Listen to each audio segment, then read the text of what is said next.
ہم نے ہر مذہبی عقیدت اور مذہبی اعمال کو ثقافت کا حصہ بنا دیا۔ کسی نے کہا کہ پاکستان کی تہذیب میں مذہب نہیں ہے۔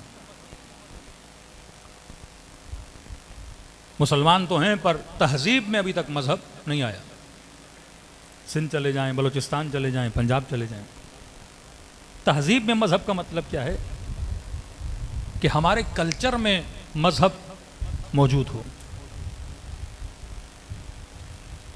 مثلا حجاب کا مسئلہ شروع دن سے، جب سے پاکستان بنا، ہماری تہذیب میں حجاب نہیں تھا۔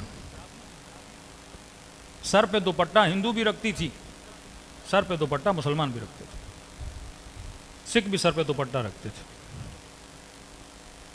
آپ عرب کنٹریز میں جائیں گے، ان کی تہذیب میں حجاب ہے، لیکن ہماری تہذیبوں میں حجاب کا کانسیپٹ نہیں ہے۔ آدھا دوپٹہ رکھا جائے گا۔ حجاب کا مطلب یہ ہے کہ بال نظر نہ آئے، ٹوٹلی انسان کا ہیڈ کیا ہو، کورڈ ہو، یہ حجاب ہے۔ تو ہم کامیاب نہیں ہوئے کہ اپنی تہذیب میں مذہب کو، شریعت کو انوالو کر سکیں۔ ہاں، کچھ خاص طبقے تھے، تبلیغی طبقے، نظریاتی تنظیمیں، کسی تنظیم نے ایک جتھا بنا دیا، مدرسے کھول دیے، وہ طبقہ دیندار بنا۔ لیکن اجتماعی طور پہ آج کسی بھی مال میں آپ چلے جائیں پاکستان میں، کسی بھی مال میں، وہ چاہے ڈیفینس کا مال ہو، وہ چاہے مثلا انچولی کی سائٹ پر ہو، یا کراچی کے کسی بھی حصے میں کسی مال میں چلے جائیں، کبھی جا کے کاؤنٹ کریے گا۔ مثلا آپ دیکھ رہے ہیں 500 لوگ ہیں، 1000 لوگ ہیں، کتنے لوگوں نے سر پہ پراپر حجاب کیا ہوا ہے؟ آپ کو بہت کم نظر آئے گا۔ تو جن قوموں کی تہذیب میں مذہب نہ ہو، مذہب انسان کو بیداری دیتا ہے، مذہب انسان کے اندر مذہبی غیرت کو پیدا کرتا ہے، اور جب غیرت مذہبی انسان کی ختم ہو جاتی ہے، پھر بے دینی پہ انسان آواز کو بلند نہیں کرتا۔ اصلاً آج دین میٹر ہی نہیں کرتا۔ آج یہ ہے کہ کماؤں کیسے، آج یہ ہے کہ بچوں کو اسکول کا کیا ہوگا، آج یہ ہے کہ میری جاب کا کیا ہوگا۔ مطلب ایک چیز میری پرائیورٹی ہے ہی نہیں۔ ایک مومن بندہ، متقی پرہیزگار جوان تھا، ایج کافی بڑھ گئی، ہم نے کہا اب شادی کیوں نہیں کر رہے؟ کہ مولانا ابھی تک کم از کم 15 رشتے دیکھ کے آئے ہوں۔ میں نے کہا پھر رشتہ ہوا کیوں نہیں؟ کہ یہی کہہ کے مجھے جواب دے دیا کہ آپ کے یہاں حجاب کی بڑی سختی، ہم بیٹی وہاں نہیں دیں گے۔ ہاں، اگر بیٹی دیں گے تو ہم اس فیملی میں دیتے ہیں تھوڑے سے کنزرویٹو نہ ہوں، اوپن مائنڈڈ ہوں، پتہ نہیں سرجیاں کر کے لوگوں کے دماغ کھل گئے ہیں۔ یعنی اگر کوئی فیملی مذہبی ہے تو اگلا بندہ بیٹی دینے کے لیے تیار نہیں ہے۔ اس قدر معاشرے کی مینٹلٹی بدلتی جا رہی ہے کہ وہی آخر الزمان ہے۔ اور ان آل اگر پوری قوم کو دیکھا جائے تو ہمارے ہاں ظلم کے خلاف آواز اٹھانے کا کوئی ایک بھی آپ کے ہاں کوئی مومنٹ نہیں ملتی، ایک بھی ریولیوشن اس ملک میں نہیں ملتی 70 سال میں کہ آپ لوگ نکلے ہوں۔ مثلا مہنگائی کے خلاف کوئی 10 لاکھ 20 لاکھ لوگ نکلے ہوں۔ ظلم کے خلاف آپ پوری پاکستان کی ہسٹری میں دکھا دیجئے کہ 10 لاکھ کا مجمع نکلا ہو، 10 لاکھ کا۔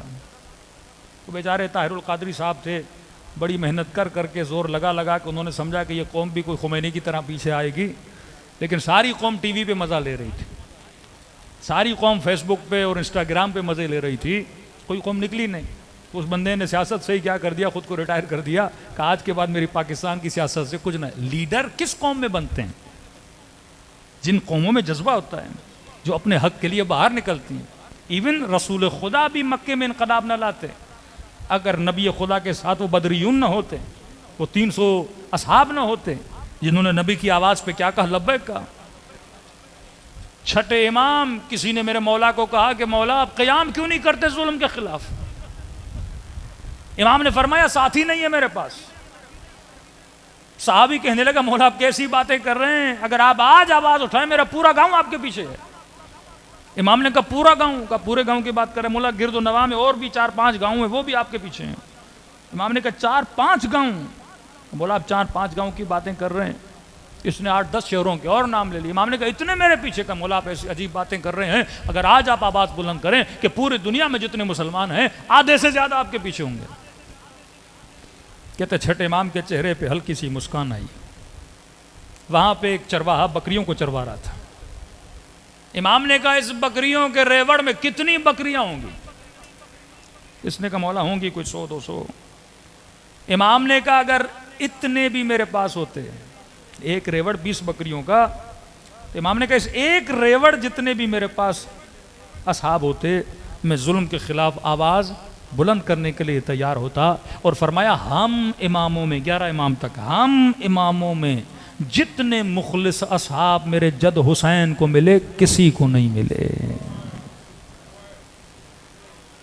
آپ امیر المومنین کے اصحاب گنیں گے انگلیوں پہ ختم ہو جاتے ہیں، 8-9 سے زیادہ آپ نہیں بڑھ پائیں گے۔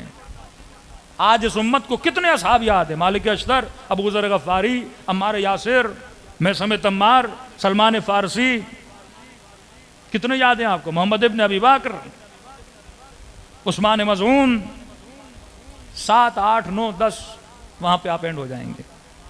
امام حسن کو کتنے ملے؟ عبیداللہ ابن عباس کا بھائی، اتنی بڑے مقام والا بندہ، وہ بھی درہموں کی خاطر امام حسن کا کوئی 8-10 ہزار فوج لے کے امیر شام کی طرف چلا گیا۔ فرمایا سب سے زیادہ جنہیں اصحاب ملے، 7ویں امام 14 سال زندان میں رہے۔ 400 شیعہ بھی نہیں تھے کیا؟ آپ کو پتا ہو کہ میرا مولا زندان میں ہے، تھے لیکن ڈھیٹ لوگ تھے۔ یہ جذبہ نہیں تھا کہ ظلم کے خلاف آواز کو بلند کریں۔ پھر ان قوموں میں ریولیشنز نہیں آتی، پھر ان قوموں میں انقلابات نہیں آتے۔ انقلاب کی ابتدا انسان کے وجود سے ہوتی ہے کہ جب میں حق کے لیے نعرہ بلند کروں اور باطل کو باطل بولنے کی اپنے وجود کے اندر جرأت پیدا کروں، تبھی امام زمانہ کا ظہور نہیں ہوتا۔ ظہور تب ہوگا جب حق کی حمایت میں آواز بلند کرنے والے۔ ہم انتظار کر رہے ہیں کہ مولا آئیں، ارے جب تو وقت یزیدوں کے خلاف آواز بلند نہیں کر سکتا تو امام آئیں گے تو کیا کرے گا؟ مطلب ہم آج بھی انتظار میں ہیں کہ سارے کام آ کے مولا کریں، ہم پیچھے سے تھوڑا سپورٹ دیں گے امام زمانہ کو۔ کام تو آپ نے کرنے ہیں، ولی خدا تو آرڈر دیتا ہے، امام کا کام حکم دینا ہے، جنگ تو نے لڑنی ہے۔ امام کا کام آرڈر دینا ہے کہ اللہ زمین پہ آیا آج تک، اللہ نے حکم دیا کہ نماز پڑھو، اللہ نے حکم دیا کہ روزہ رکھو، اللہ نے حکم دیا کہ حرام نہ کھاؤ، اللہ نے حکم دیا کہ رشوت خوری نہ کرو۔ یہ حکم خدا ہے، یہ تو نہیں کہ پروردگار عالم میرے سامنے ایک وجود لے کر آ جائے اور بولے کہ یہ کرو تو میں اس اللہ کے بائی فورس وہ کام کروں گا۔ نہیں، حکومت خدا کا۔ اسی طرح امام زمانہ ہے۔ امام کا ظہور تب ہوگا جب انسان کے وجود میں یہ جرت پیدا ہو، اور آج یہ جرت پیدا ہو۔ تبھی آیت اللہ العظمیٰ شیرازی بزرگ سے کسی نے کہا کہ قبلہ یہ بتائیے، اگر آپ کو پتہ چلے کہ 1 ہفتے میں آپ دنیا سے چلے جائیں گے، 1 ہفتے میں، تو آپ اس 1 ہفتے میں کیا کرو گے؟ تو پوچھنے والا اس انتظار میں تھا کہ قبلہ کہیں گے اس 1 ہفتے میں نماز شب پڑھوں گا، اس 1 ہفتے میں مثلاً قرآن پڑھوں گا، اس 1 ہفتے میں قضا نمازیں پڑھوں گا، اس 1 ہفتے میں مثلاً خیر و خیرات کروں گا، اس 1 ہفتے میں لوگوں سے معافیا مانگوں گا، اس 1 ہفتے میں اللہ کی زیادہ سے زیادہ عبادت کروں گا۔ لیکن انہوں نے بڑا سمپل سا جواب دیا کہ میرے لال کیا پوچھا کہ قبلہ اگر آپ کو پتہ چلے زندگی کا 1 ہفتہ باقی ہے تو آپ کیا کریں گے؟ کہ میرے لال میں وہی کروں گا جو آج تک کرتا ہوا رہا تھا۔ مطلب ہم موت کا انتظار نہیں کرتے کہ پتہ چلے کب آئے گی پھر ہم اللہ کی عبادت کریں۔ کہا میں اپنی زندگی کا ہر دن ایسے گزار رہا ہوں جیسے میں نے کل دنیا سے چلے جانا ہے، کیونکہ موت فجأتاً آتی ہے، بتا کے نہیں آتی۔ یہ ہم بہت سنتے تھے کہ ہر مرنے والے کو 3 دن پہلے پتہ چل جاتا ہے۔ نہیں جناب، کسی کو پتہ نہیں چلتا، کسی کو پتہ نہیں چلتا کہ موت کب آئے گی۔ ممبر پہ بیٹھے بیٹھے بھی آ سکتی ہے، گھر میں بیٹھے بیٹھے بھی آ سکتی ہے، مجلس میں بیٹھے بیٹھے بھی آ سکتی۔ جسم ایک مشین ہے، جس دن بھی کوئی پرزہ خراب ہوا اور مشین فارغ ہوئی، بندہ اللہ کی طرف روانہ ہو جاتا ہے۔ تو لہٰذا زندگی انسان کو ایسے گزارنی چاہیے جیسے اس نے 1 منٹ کے اندر چلے جانا ہے۔ ایک مس کانسیپٹ یہ بھی ہے کہ موت بوڑھوں کو آتی ہے، موت جوانوں کو نہیں آتی۔ جناب اللہ بچے کو بھی موت دے سکتا ہے،